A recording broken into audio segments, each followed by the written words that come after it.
Hi, my name is Kate Johnson, and this past semester I interned at Cariloha in Kauai, Hawaii.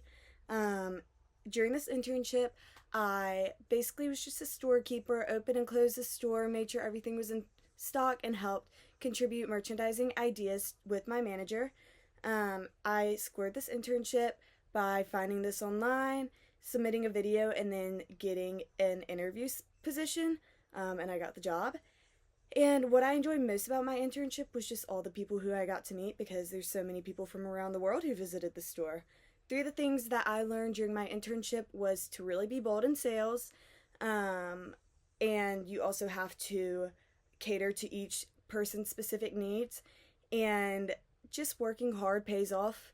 And tips for future interns is to apply to every internship that you see, and um, don't be scared to go far.